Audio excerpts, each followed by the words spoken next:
Hello and welcome to Lydia Hawk Designs. I'm going to show you my shortcut for creating a personal coffee cup sleeve. The reason that I'm doing this is because I looked and looked. I was looking for a pattern for a coffee sleeve. A lot of them were too short and there are lots of different coffee cup sizes. I found a tutorial that requires complicated math and vector graphics software. I have a rocky relationship with math. I do what I can.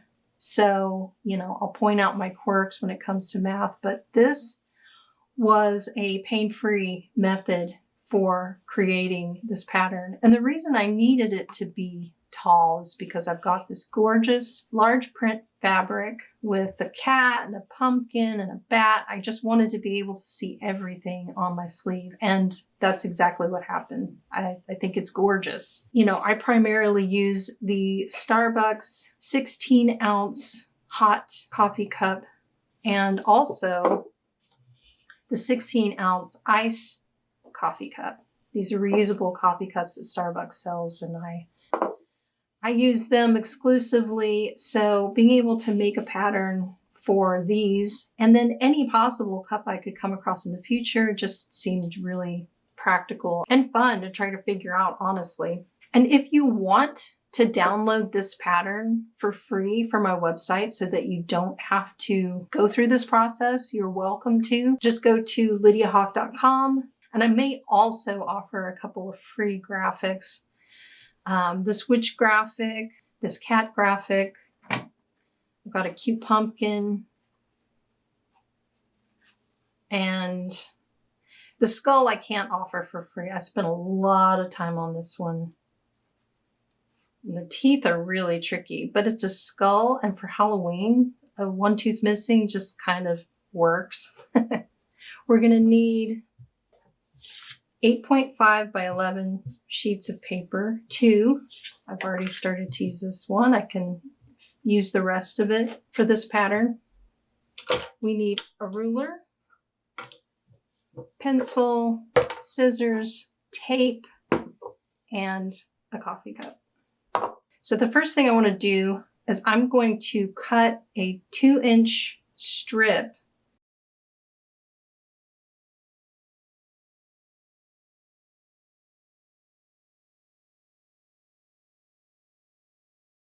Now I'm going to find where I want the top of my sleeve to come to. Now, as you can see, this one's really tall. I'm going to explain why, but I start at the top, 0.75 inches. That's what we're going to do today. 0.75 inches. I'm marking 1/2 inch on this end. This is the end I'm going to use as my baseline. And I'm going to find where I want the sleeve to come up to, and I've decided that it's 0.75 inches. Once I've found the 0.75 inch mark, I'm going to tape it down. And I should also point out, be careful with your design. If you've got a cup like this and you don't want to ruin your design, don't put tape on it. As you can see, I've put tape down here, and you just have to work around the design. Now we're going to find a point about 1/3 way around the cup, and we're going to do the same thing. We're going to find our 0.75 inch mark. And we want this to be tied around the very top. So there it is. I'm going to put another piece of tape.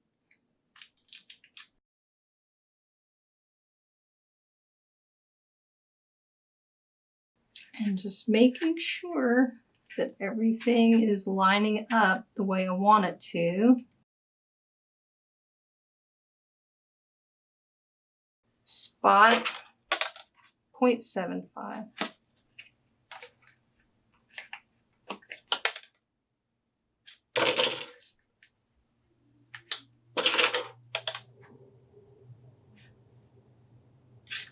Okay.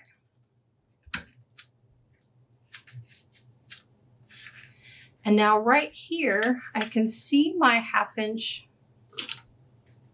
mark, and I can see the beginning. So I want to do that on the end here. I want to go ahead and mark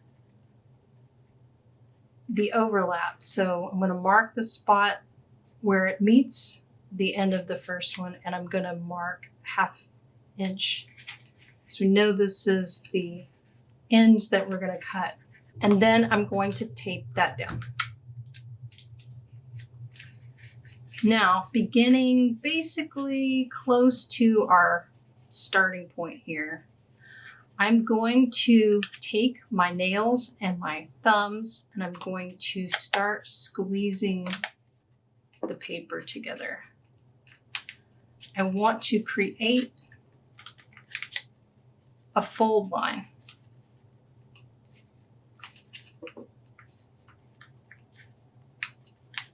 And remove excess space. And once I've got a fold, I'm going to tape it down. And then every 1.5 inch or so, I want to do the same thing. And if you need to move your tape, if you need to adjust anything at all, go ahead and do it. So if I can start another spot right here.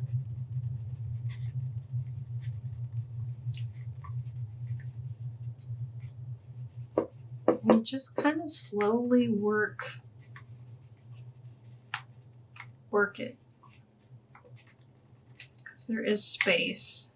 And if you can remove that space, you're creating the top line of your pattern.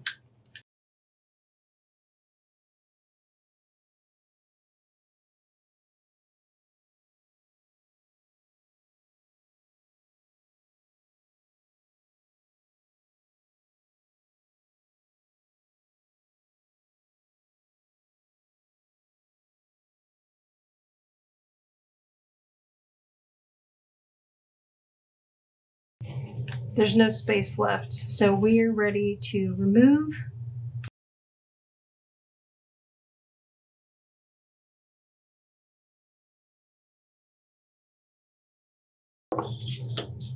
I'm going to gently remove my tape and reuse it.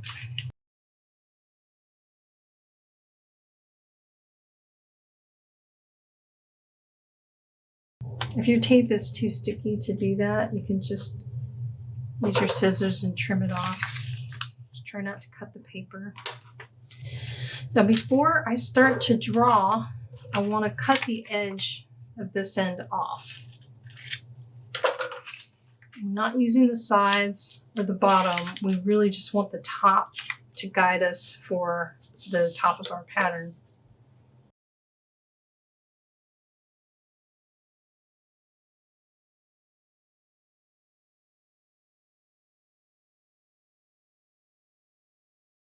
And I'm going to go ahead and draw a line down the center.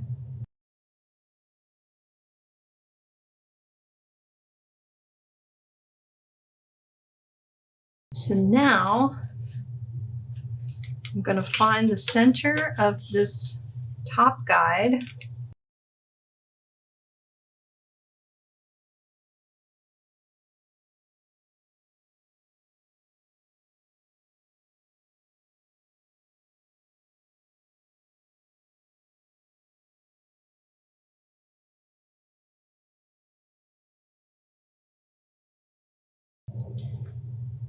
And obviously your measurements might be different, but hopefully this will help you. So there's the center.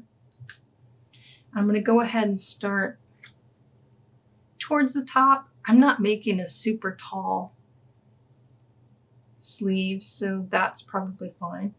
I'm going to tape down this center bottom piece here.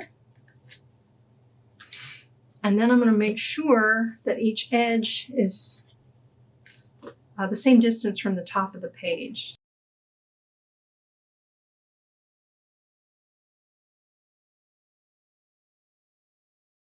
So while I know that it's where I want it, I'm going to tape the sides. And again, we only want the top of this, so Marking each end. And this already has an allowance on it, so we don't need to extend further than this. And now I'm just going to gently draw.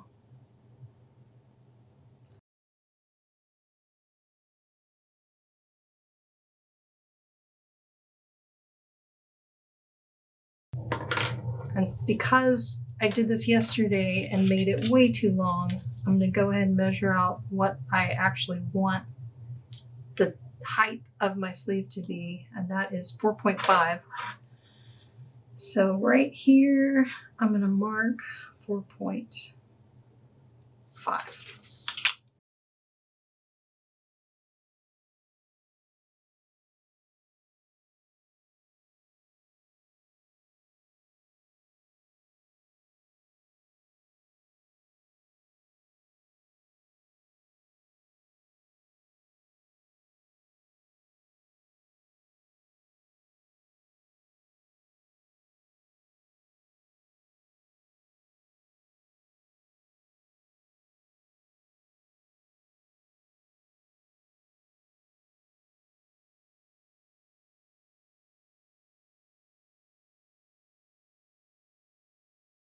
I really kind of need an extra piece of tape right here because it's moving, but I don't want to, I'm just going to have to reinforce right next to it. I don't want to ruin the design.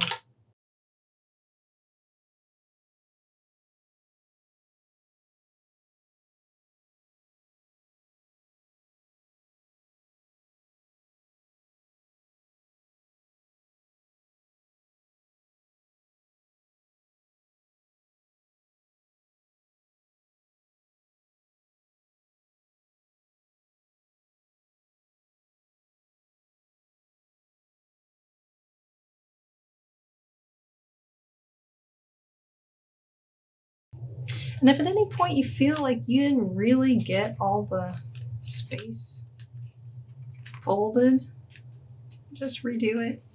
There we go. That's better. Let's not forget to mark our spot. Let's see, where is it? Wow, that's pretty far over. That's okay. Yeah, so right here,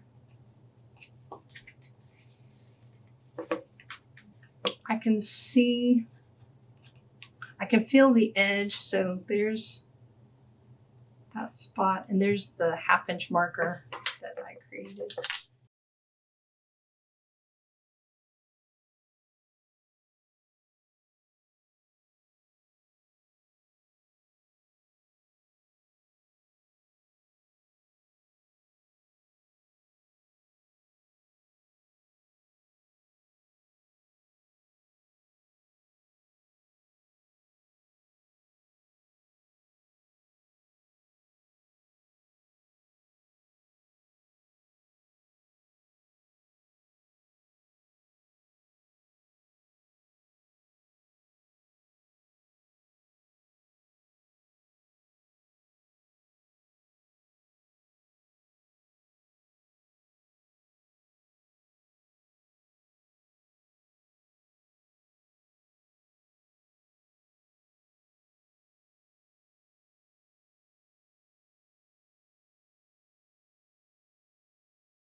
That you kind of want to have at least, so 1, 2, 3, 4.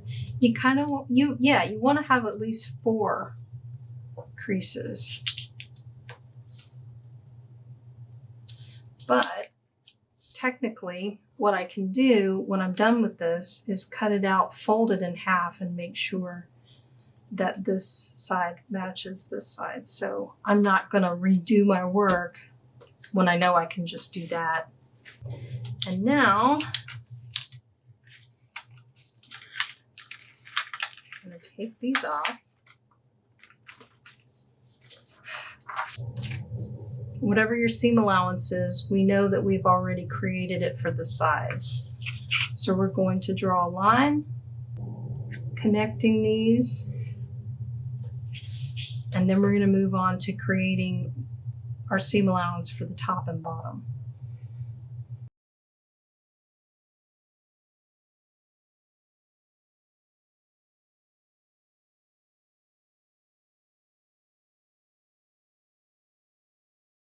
Just ever so often, I'm creating a line. I'll connect, making sure this line's straight, 1/2 inch, there we go. And then we just use the ruler to connect these areas.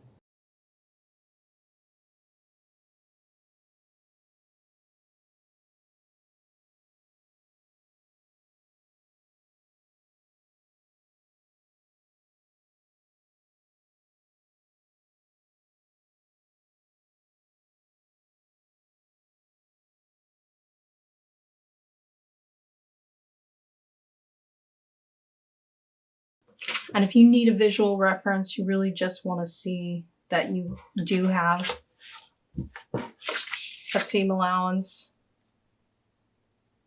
along the sides, then you just go ahead and mark those lines, write on your pattern if you need to what the size is.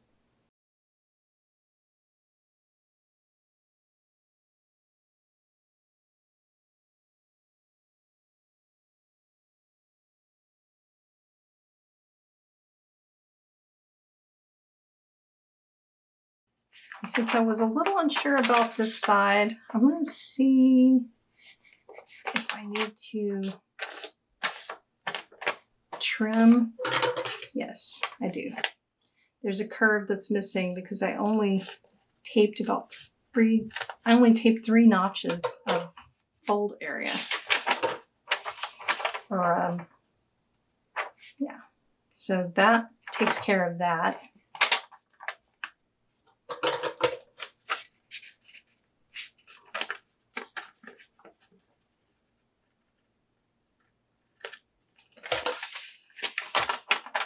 This is the pattern I created yesterday.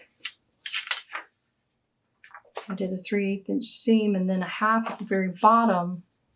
I also used this inner area for the fleece interfacing. So I cut out a separate sheet of paper for the fleece interfacing, but this is what my pattern created. And it's a little tall, but it's exactly what I needed for this large fabric. There are a lot of great tutorials on how to make an infinity sleeve. You can make them double-sided too. I made a shorter one with the kitty and then truck or treat fabric, which I think is adorable. Please leave any questions or suggestions in the comments below. Thank you so much for visiting my channel and watching this tutorial. Happy sewing, and until next time.